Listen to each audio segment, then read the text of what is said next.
Hello there. In this video today, I'm going to be talking all about the planet Saturn, why you should not fear Saturn, and how you can work with its energy. So stay tuned.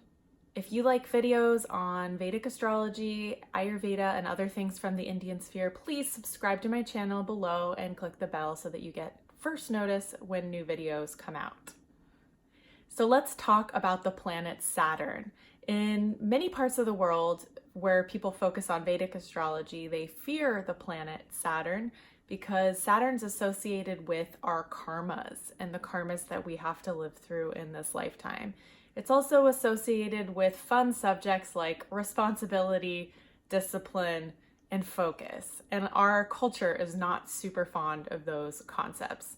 So sometimes when Saturn starts to afflict us, and I'm going to talk about some ways that that happens, it can start to condense our priorities and force us to focus and force us to strip away the things that we don't need in our lives. And sometimes we're quite attached to those things. So it can have a really big impact on the way we feel, our emotional state, and sometimes there are real losses that occur. So Saturn is often like a teacher to us. It will bring things into our life that we need to experience so that we can become our best selves. So that's what I like to think of it as, because in the moment when you're experiencing a loss or grief or a health problem, which are all Saturn's domains, it can sometimes feel horrible. And you're like, I wouldn't wish this on anybody. And I wish this would be over, which are totally normal feelings. So I'm not saying you're supposed to enjoy that process, but most of the time, once we've moved through a dark night of the soul, which is often what Saturn precipitates, then we look back on that time and we think, I am so glad I went through that. I would never want to go through it again. I would never wish it on anyone else. But it has purified me in a certain way. I know that I've had those experiences and that's exactly how I feel about it. So Saturn takes 29 and a half years to move around the sun. And this is where the origins of the Saturn return come from. So if you are around the ages of 29 to 31, thereabouts, then maybe you understand exactly what I mean when we talk about the Saturn return. This is Saturn coming back to its natal position where it was exactly when you were born. And often what this can do is it can facilitate us really stepping into our adult life. Sometimes there's a crisis involved. Sometimes there's a shaking away of beliefs or things that we've relied on in our life.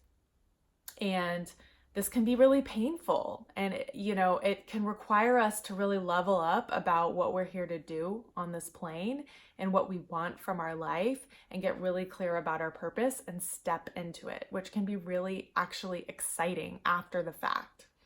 So if you're in your Saturn return, I highly recommend that you take a lot of time in the morning to have a morning practice. This is going to help to ground you. So that can involve some physical exercise, some meditation, or something that's going to tune you into the greater whole and make you step outside of your stories, which is super important. Our stories are like weather. They're clouds moving through the picture. And this too shall pass is such an important mantra for people in their Saturn return, because it will, and things do change constantly. That's the only constant. So it's important to take moments where you take deep breaths, use soothing tools, whatever those are for you, whether it's physical exercise, Epsom salt baths, essential oils, cups of tea, lighting candles. All these things are going to be, things that you can go to when you need to soothe yourself, which is so important because we want to calm the nervous system and we want to strengthen the nervous system. So things that strengthen the nervous system: yoga, meditation, breathing exercises, pausing before speaking, or taking time to think about what we want to say, creating good boundaries. These are all going to be things that are helpful for strengthening the nervous system, which is going to be so helpful as you move through your Saturn return. Okay, so other times people are afflicted by Saturn include when Saturn is either on top of your moon, so it's important to know where your moon is in your birth chart, or if Saturn is on either the left or right of your moon. Yes, that's right. For 7.5 years, which we call the Sade Sati, this is an important period of time where somebody is afflicted by Saturn in a big way in the Vedic astrology system. So it's really important during that time to do all the things that I said if you're in your Saturn return, but definitely to remain calm, to calm the nervous system, to default to those soothing methods. And the reason is because when Saturn is on the moon is a really juicy planet, and Saturn's a really drying planet, and it's a really humorless planet, and it's a planet of discipline and responsibility. The moon represents our emotions. So when you have this really drying planet near this really juicy emotional planet, it can cause disturbance in our emotions. So you just want to really take care of yourself and do a lot of self-care when Saturn is in that 7.5 year period where it's near your moon.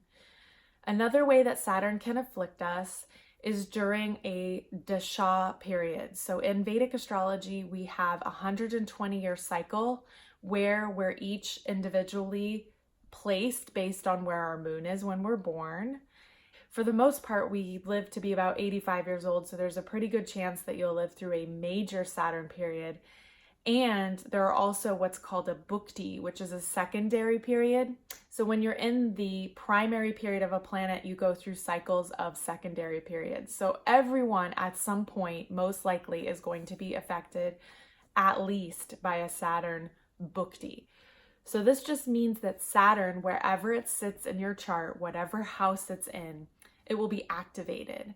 And for most of us, wherever that Saturn is going to create difficulty in a certain area of our life, or it's going to create an opportunity for us to purify mainly through that area of life. So, for example, if you have Saturn, say, in the 5th house, the 5th house represents creativity, it represents procreation, it represents advising. So Saturn in the 5th house could mean that your children are really your teachers. They're difficult in some way and they help to purify you. It could mean that you are a teacher and your students are your teachers, and it makes it very difficult for you, but it's the place where you really have to work and learn how to be responsible and develop discipline. So really, wherever Saturn is in the chart is going to be like a purification in that specific area. It's often going to be an area of life that we're really focused on, and more so if you're in the major or minor period of Saturn. So there's so many ways that Saturn can impact us. It really requires you talking to a Vedic astrologer to understand better your chart and when those afflictions are happening. So at the end of the day, while Saturn will take a lot of things away, it actually ends up being an up-leveling and helps us to really step into our purpose and be who we're meant to be in this world. So if you are being afflicted by Saturn, that doesn't mean that you have to stand by and just feel horrible. There are ways that we call remedies that you can use that can help you sort of experience the effects of Saturn a little bit less extremely. So this sounds a bit esoteric, but there are a few ways that you can really tune into the Saturn energy and help yourself on a regular basis. So feeding crows. So each deity has a mount or a particular animal. You could call it a spirit animal that's associated with it. And when Saturn is in a deity form, like when it's actually shown as a deity, it has a mount, which is the crow. So the crow is like the physical embodiment of Saturn on our planet. So feeding crows can be a really useful way to help pacify Saturn. Saturday is Saturn's day, as it sounds. So, it's a really good day to actually do some kind of remedy for Saturn on Saturday. So you can try to feed a crow. Sometimes they fly away, but if not, that's a great remedy. Another remedy is to feed homeless people or the elderly, or to help out or be of service in some way to the elderly on a Saturday. That would be a great remedy. Another general remedy is just to do some kind of action on Saturdays that is specific for Saturn. So fasting, taking a vow of silence until noon, or all day on Saturday is a really good remedy for Saturn. Doing some chanting or doing something in the spiritual realm, doing something that's going to help you to pacify that energy. Saturn really likes discipline. So if you're going to commit to something on a Saturday, try to do it every Saturday for a certain amount of Saturdays. And in Vedic astrology, we often say your age plus 1 is the number of weeks that you should observe something for a specific purpose. So if you're looking to remove obstacles from your life or to get more clear about your purpose, state that, light a candle, state that, and then create an observance for yourself that you can do every Saturday for the amount of weeks as you are old plus 1. So try it and see if you get results.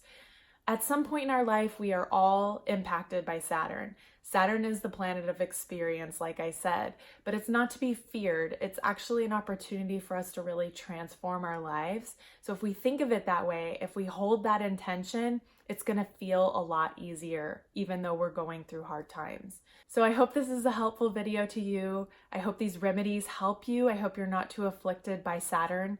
If you enjoyed this video, please subscribe below. And if you'd like to do a one-on-one session with me, you can find out that information below as well. Thank you for tuning in and enjoy your day. I hope to see you soon.